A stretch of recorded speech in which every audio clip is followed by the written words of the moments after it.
Hello दोस्तों, कैसे हो आप लोग। आई होप बिल्कुल अच्छे होंगे। दो भाई थे, माँ बाप के मरने के बाद दोनों में बंटवारा हुआ। बाकी सब चीज़ें तो आधी आधी बट गई। घर के बीच एक रेखा खींचकर उसे भी आधा आधा बांट लिया। बस एक गाय बच गई।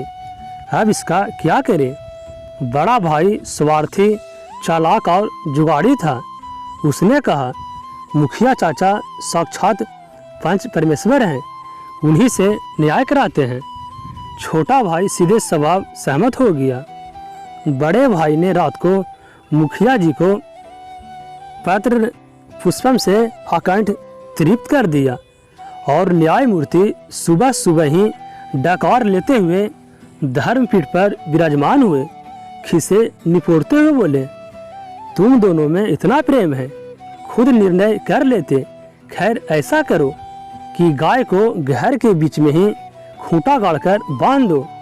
माँ का कैसा बंटवारा, वह तो दोनों की है। हाँ, मुंह की तरफ वाला भाग एक भाई और पूंछ की ओर वाला भाग दूसरा भाई ले ले। देखो, पसंद छोटे भाई की होनी चाहिए। बड़े भाई ने विरक्त भाव से कहा, गुरुदेव, यह तो उसका ही अधिकार है, जैसी तेरी इच्छा। छोटे, बता क्या चाहिए, मुँह या पूछ। गाय की सेवा तो तू बचपन से ही कर रहा है, गो दर्शन तुझे ही हो सबसे पहले।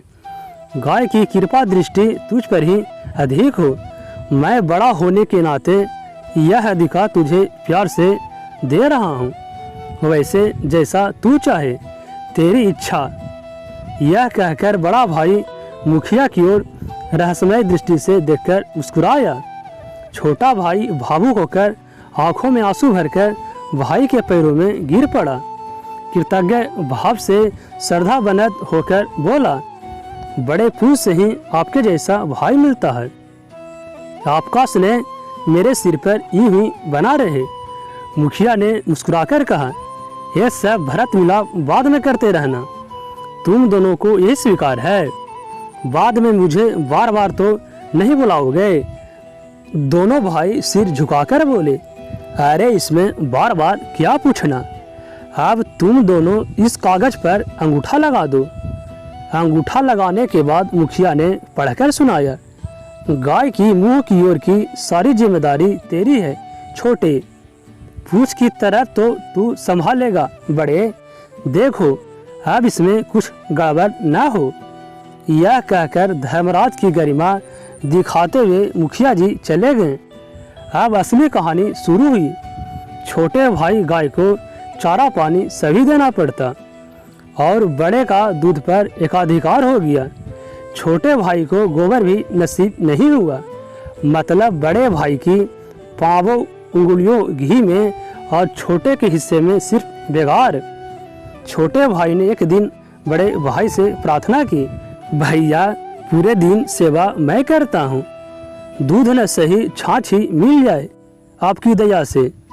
बड़े भाई ने रुखे स्वर में कहा, अब तो जो फैसला होना था हो चुका। मुखिया ने भी डपट कर कहा, मुझे और भी बहुत काम है, मुझे बार बार परेशान मत करो। अब छोटा भाई मरता क्या न करता। अगले दिन उसने गाय को चारा पानी कुछ नहीं दिया और जब बड़ा भाई दूध निकालने बैठा तो छोटे भाई ने गाय के सींग पर डंडा मार दिया। गाय ने दूध की जगह लात जड़ दी। बड़ा भाई गुर्राया, ए क्या कर रहे हो छोटे, गाय पर डंडा चला रहे हो। छोटा भाई बोला, अब तो बंटवारा हो गया, मैं अपने हिस्से में कुछ भी करूं, मेरी मर्जी। गाय अगर माँ है तो इसका प्यार, दूध दही आदि मेरी भी है। अगर सिर्फ हिस्सा है तो फिर इधर मेरी मर्जी और उधर आपकी। बड़ा भाई गुस्से से घूरता रह गया।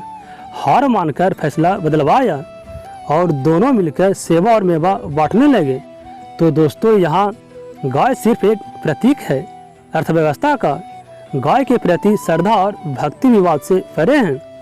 इस देश में जन्म से मृत्यु तक कोई भी पूजा, अनुष्ठान, संस्कार गाय के बिना संभव नहीं। अर्थव्यवस्था भी हमारी अन्नपूर्णा है, यह भी सबकी माँ है। इसकी सेवा, प्रेम और आशीर्वाद पर भी सबका समान अधिकार है।